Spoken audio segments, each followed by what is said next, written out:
And welcome back. Yet another Saturday right here from San Francisco. Andreu from Lleida. How are you? Nice to see you, my friend. Nice to meet you too, my friend, too. How are you? Very, very welcome again. And we have with us Jeremy Glassenberg, which of course he is gonna wait very politely as we try 1 week more, Andreu, to be funny. What do you have for me this week? So, Victor, are you planning to attend this year Google I/O? Do you have any plans to go down to the valley? I mean, lucky enough, as you know, I live in San Francisco, so yeah, I will be able to commute to the valley, and I cannot wait to attend the GDG Summit, right? All of those crazy parties from Intel, Netflix, Disney, hopefully this time too. How about you, Andreu? Are you coming down from our traditional clam chowder? To be true, I would like to go to Fisherman Wharf and try again the clown chowder, but it's not time. I'm waiting for the typical I/O ticket we get as GDG organizer. We get or not, you never know. And I'm starting also to look for some cheap planes, cheap cars, cheap everything. And to sleep not because I have an apartment just in Mountain View, so far away from Google headquarters. Nah, I'm lying. It's so near that I can throw a rock and it's something like 30 meters from the Google campus. I don't know, Andrea. I mean, in this lottery of tickets, you always used to be the lucky guy. So don't try to trick me on that one. And talking about the valley, do you have plans to do some tourism too? I mean, I remember seeing plenty of very big smile faces on your tweets visiting places over here. So by the way, where that interest come from? If I may ask, you obviously know the valley. In fact, you were one of the first persons that showed me the valley. So tell me a bit. Oh, okay. I'm going to explain, but a little bit. We don't have to take too much on this. We have some really ancient relationships with the Bay Area, but we have to go back something like 1986, 86. Do you really want me to revive these ancient memories? I mean, it's not that we have a guest or anything. So yes, sure, go ahead. No one, so we can talk. Okay. My career in technology back in 1986 when I was working for a company that almost nobody knows. Just for a reference, I was born that same year, so just to put the difference between the same of us. So go ahead. Sorry, go ahead. But it was a company that was key for the industry and for the valley, and it was Commodore Computer. The company don't have the headquarters here in the valley, but on these times, I mean 1986, they acquired the Amiga company that was placed in one of the most singular Spanish names in the valley. There are plenty of. It was the population of Los Gatos. Amazing. We have another famous Steve that comes from there too. And if we had a guest, he will be smiling too because he knows the valley very well, as we will know very, very soon. So tell me more. Yes. So you have been traveling here a lot. Well, I used to travel there a lot and did some amazing things. You know, this was almost the starting of the computer revolution for the home computer revolution. And for time I shared a desk with someone very special. I was working these years in Barcelona. I have another office in Madrid, and I have another office in Frankfurt, Germany. So every week I travel. I took at least 6 planes in Europe.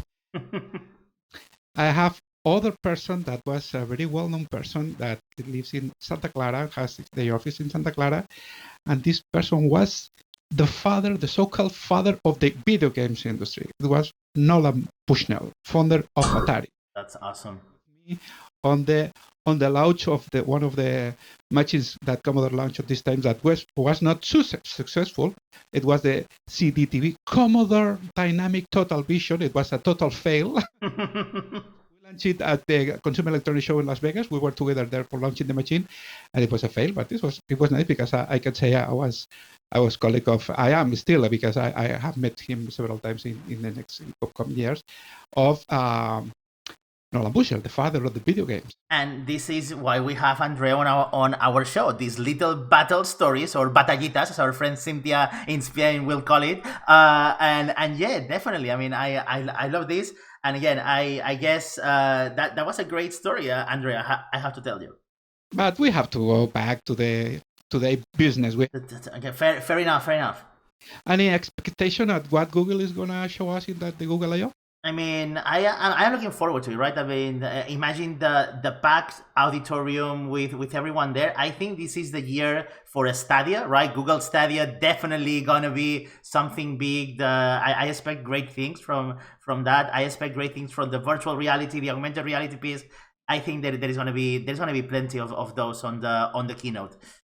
I don't know, Andreu. What are your expectations for technology this year? I do not have too much expectations about new. Let me make a silence now. Silence. Let's end the line. This is a lie, Victor. Be serious. Be serious. We all know that Google I/O is not going to happen this year. Sadly, due to the pandemic, it's going to be virtual. I really want to see what Google will do for the event being live stream, not virtual, because we use, as you say, we used to be around 7,000 people, and doing streaming is peanuts. Is so simple. Very easy, right? But yeah, interaction with as much people coming from around the world, this is not going to be easy. That social piece, right? And again, we are, as you say, right, we are able to do streaming from our new RC car in Mars that is already sharing selfies, but making that interaction happen at Google I/O and simulate that. This monologue turned very dark very quickly. Once more, again, I mean, Andreu, we are terrible at this, honestly. But with that said, I think, Andreu, you have a last reminder before we acknowledge finally our very patient. I mean, he has to be Canadian or something. Look at that. He's so polite. No one will waste so much. But I think, Andreu, you have one last announcement, and after that, I will have the pleasure to introduce Jeremy and start the interview. I understand this was the first Canadian joke of the show. Okay. But hopefully not the last. Hopefully not the last. Okay, so.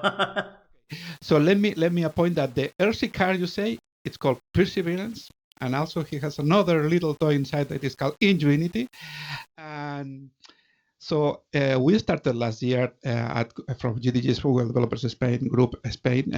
We are more than 40 groups, and we started a joint project that was called I/O Week, to celebrate that we are not going to go to Google I/O, but instead we have a Twitter handle and a website, ioweek.com or something like this, I/O Week project, and a Twitter at the web. We have a blog, and where everybody collaborates, sending their pictures and stories regarding the memories about Google I/O, because you will not have too much memory seeing the live stream. But it was very successful project last year. Even Google recognized us in some of his news.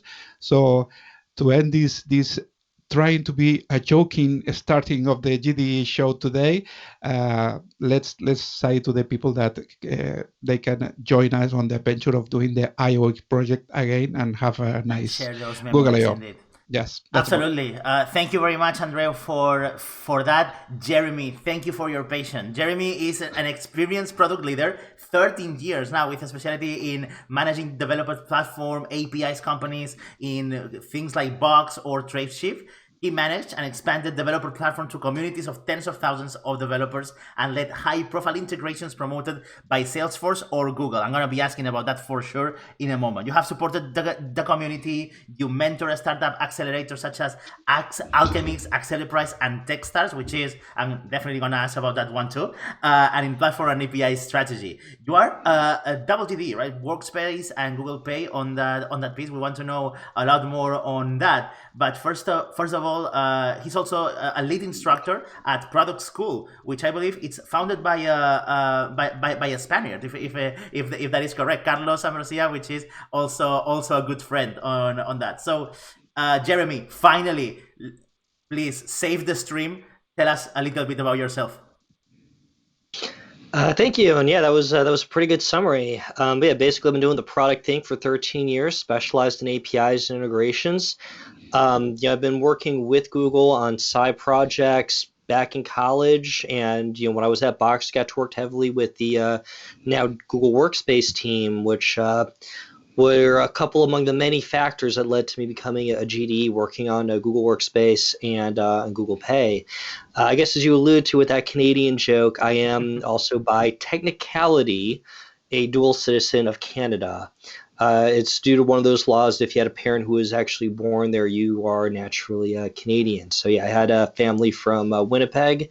They moved to Chicago after their homes melted in global warming. So That's the second Canadian joke of the show. So you could have been polite, but it was pure chance in that case. I mean, I was risking a lot on that joke, and that's good to know. That's good to know.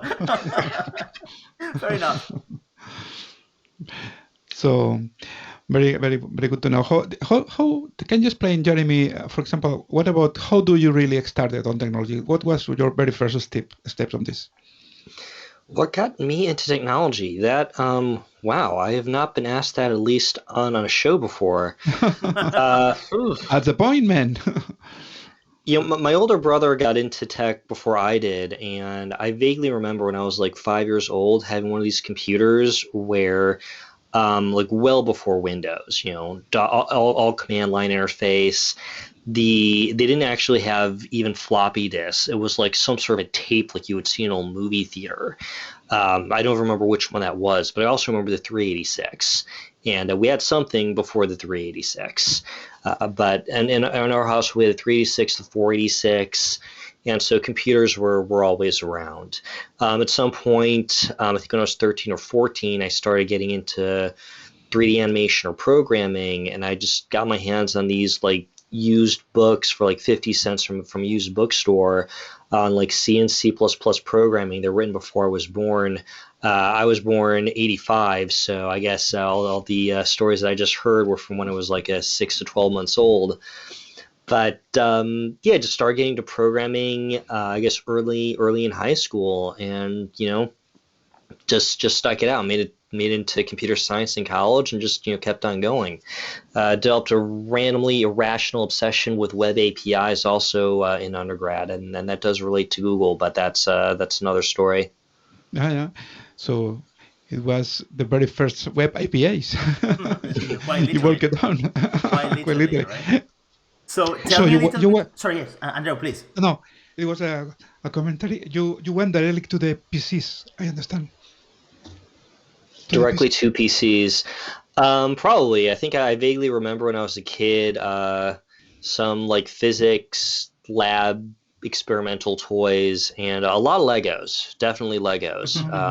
But we were in Legos before Lego Mindstorm, and I'm looking forward to my kid getting onto Lego Mindstorm when old enough.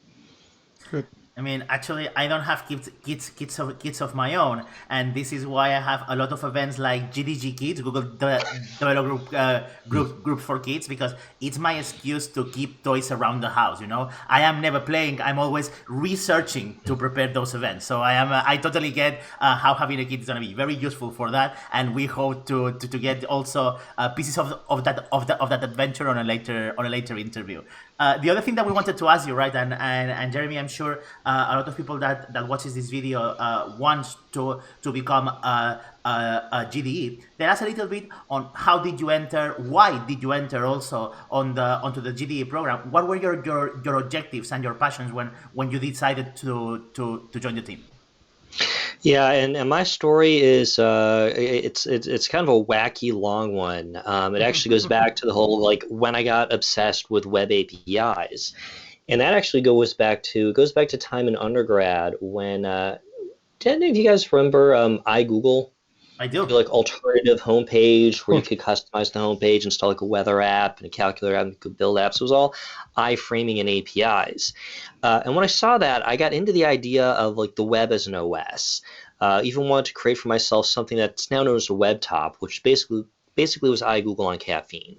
It would have been, a web page that looked like a desktop operating system with a start button, a launch button, the ability to, install different third-party web apps. I had enough sense to figure out that wasn't really a valuable idea. People weren't going to want to just do everything in one web page. But one way or another, the web as an OS would happen through APIs and services talking to each other. So when I finished up undergrad, I started hacking away at whatever random APIs I could find, mostly Google APIs. Google Desktop back in the day, that's something where you could install like multiplayer games for like the Google Desktop sidebar. iGoogle, I became a top 15, top 20 iGoogle gadget developer at one point for a random set of just like apps that I created for iGoogle. But then with that API obsession, just playing with random Google APIs, I ended up getting invited to the first Google I/O, not the preceding event. I know there was a developer day before that, but I got, right as I graduated, I got to go to the first Google I/O. Literally, I graduated, I skipped, I think, my graduation ceremony, jumped over to San Francisco, dropped my luggage off at a friend's apartment, went to Google I/O, and didn't see my own actual apartment until like 3 days later. But it really set a good precedent on multiple counts because at the time I just joined this company that nobody had heard of. I found them on Craigslist. It was the first place where I saw an API product role. The company is Box. And they were trying to work with Google, but at the time we weren't exactly aligned. And when I went to that first Google I/O on account of my side projects, I got to meet some people working on Google Docs. And so the side work ended up helping to build this relationship between Box and Google. There were, of course, many other people involved, but I started getting Box to work with Google, and eventually it led to Box being a launch partner in the Google Apps Marketplace. That's crazy. Google Apps later becoming G Suite, later Google Workspace. So this whole thing of like starting with the side work, leading to like this Box relation with Google, it also led to me going to Google I/O more because Box twice got to host booths at Google I/O conferences. So there were some years where I was just like randomly getting multiple tickets to Google I/O, either for my side work or on behalf of Box, or there was that period of time with the Google Ions where if you've been to all the Google I/Os, they would just, you'd have to pay for your ticket, but you were guaranteed a ticket. So I got that status. And so I ended up I've actually been to every single one of the Google I/Os. So all of them. What this all led to was like at some point I start discovering this like GDE program, and I ping a few friends of mine at Google being like, does anyone know about it? They didn't know what it was, but at one of the I/Os, I saw that there was an event related to GDE. So I just went over there, met a few of the GDEs, found myself talking to the right people, and next thing you knew, they wanted to interview me. So that was it. At the time, they wanted me in this like product management area when GDE was still open to not just like specialized technologies, but kind of role experience. They said if you're going into product, you'll want to join other teams because things kind of evolve. We no longer had the product group, but G Suite was there, and I had worked with G Suite quite a bit, both on the side and with Box. So I knew actually a lot of the people already on the team were still there, and now I was part of the GDE program, so they're happy to bring me on board. So and this goes back over many years. I don't think that people realize how big both the event of the Google I/O has become and the community of GDEs is right now, because I have been also in every Google I/O and in almost every GDE summit that we have had since then, and we haven't met each other. I mean, we met earlier today on that piece, or over email on the last few weeks, right? But it's crazy to see the size, right? That the community is getting about that. That's a very interesting story, and it's funny, right? Because each one of us has approached the program in a very, very different way. So that's awesomely interesting. Andreu, your turn. I don't want to monopolize the guest. No, I was thinking that Jeremy, your GDE is specializing on two different things: Workspace, I understand, and also Pay. That's a very nice story. Explain us Workspace, I understand, because you have already told a little bit, but for Pay also explain. So I don't actually have much of an industry specialty as much as I have an API specialty. I've been fairly industry agnostic. And so, my history, after Box, I've worked a lot in enterprise tech, but I've worked also in education technology. As a consultant, I've worked in drones. And it's because of my specialty in APIs that I've gotten to work in all these different industries. The Workspace team just made sense because I'd worked with the Workspace team for so many years. But I'm actually, I've also quite a bit of experience in fintech. Currently, I'm leading a product team at a Series C credit card platform company. So I'm currently working on product on the credit card platform and API and the fintech platform and API space. And so Google Pay just kind of made sense as well. I think I met some people at one of the GDE events just as Google Pay was starting to open up a team for GDEs, and they were interested in my fintech experience and my API experience. Nice. I'm curious, Jeremy, what about drones? You say drones? You working for drones? I knew that. Well, I knew that Andreu loves drones. I knew he was going to ask. listen, what do you do on this industry? Okay, it was a past project and it was a consulting project. But If you yes, I can, did if you can work for tell, a drone startup. maybe it's I can't name the secret. company, but it was about basically the company was utilizing drones to basically for imagery purposes, to scan areas for construction, for various industrial projects, and to basically provide that sort of data to customers in that space. And so they wanted an API for companies to basically, as they collected the drone data, to better programmatically get the data in, analyze the data, and return the analysis of the data. So it was more, they brought me in for more of an image analysis API kind of play, but I did get to play with many of the drones. Okay. That's amazing. So on my side, I want to know, and I believe that this has been something that we have all seen. Our life as developers and our types of kind of this interaction with the community, which is a part of being the GDE, had changed quite a bit the way that we work during the pandemic. How about you, Jeremy? I mean, how do you manage the pandemic? How has your life changed? How are you coping? We ask this question to absolutely everyone, honestly, because we all are trying to cope a bit better at least. So, what can you tell us? What worked, what didn't during this pandemic year? So there were certain things I was kind of prepared for, and there were certain things that I just had to adjust to. Like during periods of time when I've consulted, I was essentially working from home.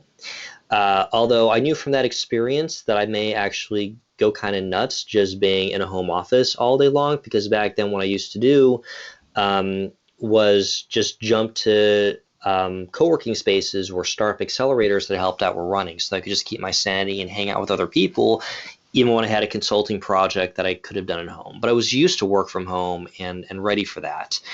Some things that happened with me, first of all, on the job, the crazy thing about my company is they had literally been moving to a new office the weekend that the closures began. Wow. And they felt bad that they got the new place just in time for this to happen. It was a little bit advantageous for me because the company was actually moving farther south from San Francisco. So I figured, okay, well, it gives me a little bit of a break for now. But I'd be ready for work from home. The other crazy thing is I had, right before the pandemic started, I'd flown to India and to New York.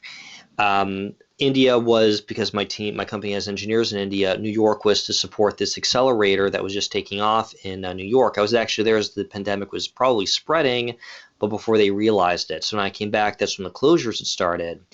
And I was due to actually give a talk at an API Days conference in Singapore, which was one of the first countries to have things under control, but they were the first affected and the first to close down. So I watched this API Days, was like initially hesitant, do we close it, do we not? And they had to stop that conference along with this whole string of other conferences that I was going to speak at. So I was supposed to go to Australia. I had lost track of all the places I was actually going to go to last year after the previous year of just traveling like crazy. And then all those conferences just went online. So on one hand, I didn't get to travel to these places, but on the other hand, I was still able to speak at the conferences to the extent that they had evolved very quickly to moving online. When I've taught courses, sometimes I teach them on site, sometimes I teach them online, so I was already kind of prepared for that. So I guess for all this, I had some experience, working from home, handling talks online. But then I was working with all these teams and companies that experienced this complete sudden shift in doing everything from home. Understand, and it's funny, right? Because it's true that some of these kind of changes, a lot of us were prepared for. We have all of these digital companies have done remote work experiments for a very long time. But for me, what hit me right was we weren't prepared for, and it's what happens where both your personal, your friends, and your work life, all of that happens on a kind of remote environment, right? Andreu, I know that you have more questions about that Google I/O memories. No, because as we were talking about the trips and it's a must to do the conference on the events remotely. So and also, as you said, Jeremy, you've been at all the Google I/O events. So Do you have any memories about the event? Any special memory you want to share with us? For example, a simple question to start: do you prefer Shoreline or do you prefer Moscone in San Francisco or the Bay? I mean, Silicon Valley. I don't want to offend Google because it's one of those things where maybe Shoreline for many reasons just makes a lot more sense. I had a strong preference for Moscone. Now that may have been because of nostalgia, since I didn't go to the first developer day in 2007. I started off at Google I/O, which was Moscone, and that was literally my first memory of moving to San Francisco. It was like flying out after finishing college and just going straight to Google I/O. But I guess also for whenever I was working for a San Francisco company, they were all on the same corner on 2nd Street, basically 2 blocks away from Moscone. So it was very easy for me just to hop over to Google I/O during those few years. And yeah, Shoreline was a little bit more difficult. I think kind of shifted when I met my wife because she has family actually nearby, close to Mountain View, so I could always stay with them and then just bike over. But and maybe it was also like that first time. I think were you both there for like the first time that they did it again in Shoreline, and they had these issues of like it was really hot. The tents weren't big enough for capacity, so like everyone had to wait. You could only go to like half the sessions you wanted to. I'll joke about there was a bathroom situation that was kind of rough too. Just they weren't prepared for the population. I felt like it was kind of like Burning Man with the worst bathroom situation the first year. They improved upon that in the latter years, but like literally the first year, I remember they had these art cars, and like this feels like Burning Man. I went up and I realized I remember these art cars. They literally were from Burning Man. Which doesn't surprise me, knowing the Google founders. Yeah, no. I mean, we are slowly, losing our GDE status. We don't know yet, but probably after the show, we will have an email to communicating. No, we are no out of the problem. program. No. One of the things that is They were joking about the first Shoreline. They improved upon that. We improved a lot. That's no get too much trouble. They did improve upon that after the first try Shoreline. Yeah. You know what I miss? I miss the parachute presentation of the Google Glass. That was impressive. And at Moscone, that was quite impressive. So that was definitely the climax. I was going to ask you, Victor. I was going to ask you. I mean, the same question that for Jeremy. Tell us what was your main experience?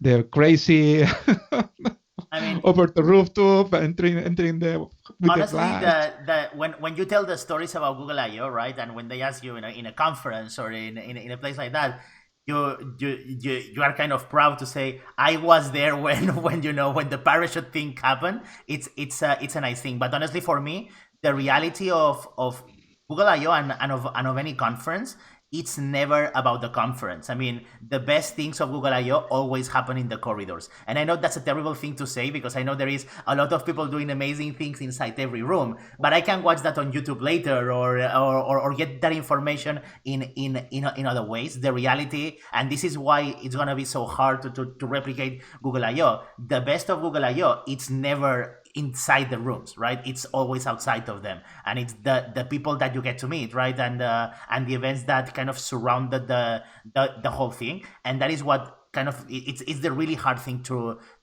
kind of replicate, right? On that aspect. So officially, I would say the parachute moment, obviously climax of any Google I/O.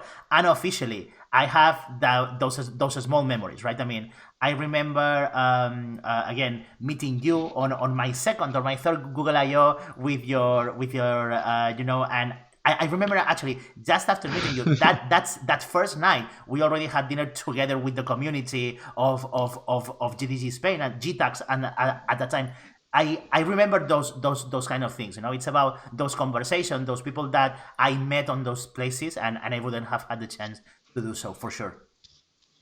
Really, it was a really crazy year. It was a really crazy year. Yes, we were working there at the sandbox. You recorded me on a video, very nice video. I share it on the IO project. I remember. I checked that. Yes. So, but I have to also to say that, of course, the most interesting revelations happens on the corridors, but also let's remember that Google makes a very big effort on the event, and also bringing there as many Google engineers that it is the only place usually that you can have the opportunity to ask a question direct to them. So this is not happening on YouTube. Maybe this year will happen, but usually at WLA you have to be there, and you have the opportunity to raise your hand and ask a question directly to the engineers. Also, I remember my first sandbox. I had a bug on Google App Engine with one of the APIs, and it was this very patient engineer that was with me like 65-75 minutes.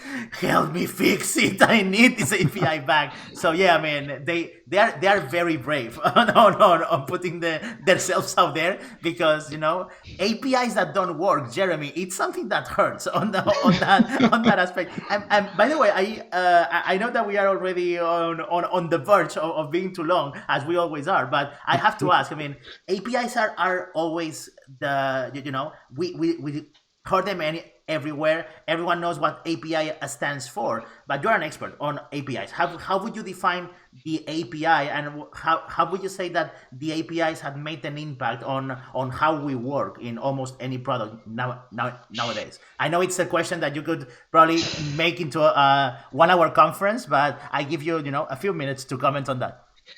Yeah, I mean, I could break that question down into a couple of questions, each of which I basically have given like a talk for another podcast or a conference for like a full hour. If it was easy, we will invite someone else, Jeremy. I'm sorry. So go ahead. So first, I guess what an API is. I mean, the simplest way to describe it is it's the stuff that lets you connect your stuff with other stuff. It's basically the way HTML allows people to interact with the web. APIs are a way, especially web APIs, are a way for other services to interact with your service. We've seen with the explosion of API companies and IPOs and valuations for companies like Stripe and Twilio, what happens when your whole company is just an API. But I've worked in places where either they're providing tools for other API services, they're providing an API like Twilio, Stripe. I haven't worked at those companies, but I've supported other companies that are just pure API plays. And where I've been mostly, it's been companies that have a customer-facing product with a complementary platform. And in all these cases, we've seen the value. Like back at Box, the API was vital in closing most of our sales deals as we became an enterprise company. It was a common thing for sales engineering. It was kind of a secret sauce for a while that customers would come along asking for some feature that was really one-off. It was either something very custom that only they wanted, or it was just something that was outside of our specialty. It would have taken a lot of time, would have been difficult for us to maintain. And I was the one managing the APIs, and through the magic of that, I could find someone else to do it, some third party that would provide a better solution for our customers and just close the deal quickly with a lot less engineering effort. So it really allowed Box to grow without having to build everything. And I've seen that at many places. In some cases, it's just about expanding your functionality. In other cases, it's you are enabling your services to just do so much more by providing an API for others to access it programmatically. And you have the Stripes and Twilios of the world, which is just like, hey, don't just grab our product and use it. Just make it what you want to make of it. And that's how we've been seeing these unicorns and decacorn companies forming out of APIs, or other companies that just needed the APIs to actually be able to grow by saying you don't need to build everything. You just build a solution, and then once you have your APIs, you allow just a level of customization that your customers are going to want, that partners are going to want to do to work with you, so that you don't have to do all the work, and B, you're actually providing a better solution by not doing all the work yourself.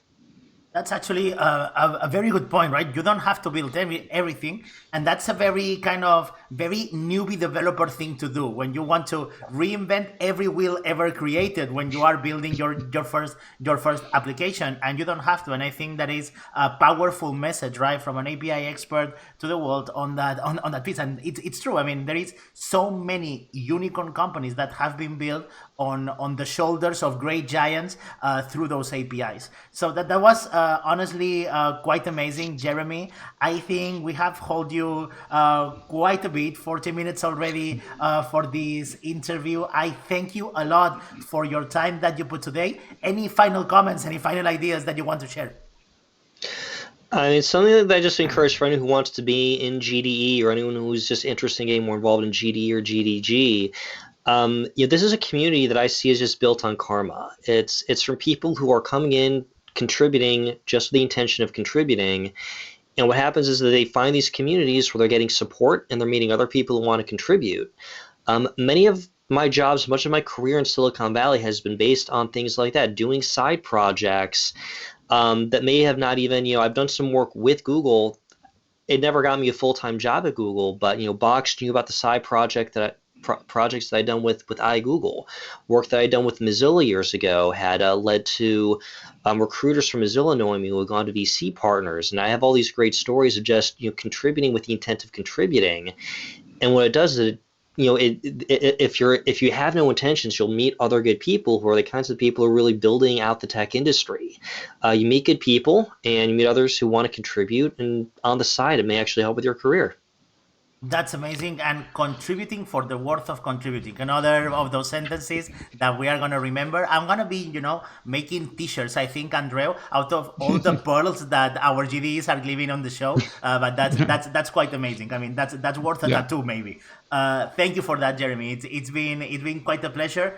I have actually one reminder that I want to put, and I know that this is going to be, we went from very worldwide to hyper local, but there is a massively magic place in Madrid. It's called Media Lab Prado, and the local government is intending to close that maker space in Madrid. There's been quite an outrage in Twitter and quite a revolution of people telling their stories through the @SaveTheLab in Twitter. I've been there many times. I have learned a lot of what I know in those worlds, so I know very well how important that space is. And if you, as me, you know it and you want to support it, go in Twitter at SaveTheLab. And Andreu, any last words? I mean, you have to close us once more. Same words. Thank you, Jeremy, for being with us today. It's been amazing. As Victor says, we have some very nice phrases and also words like the karma you share with the other GDs. And also, I only want to say that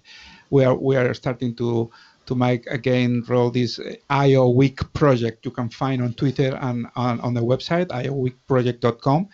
And please, if you have attended IO or you want to, share your memory with us, and it will be a nice community action.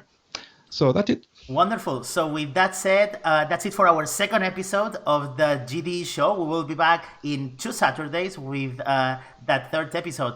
Once more, Jeremy, thank you for your time. Everyone else at home, either watching this live in Twitch or as a recording on YouTube, it was a true pleasure, and we'll be back in 1 week. Thank you. Bye-bye. Bye-bye. Bye.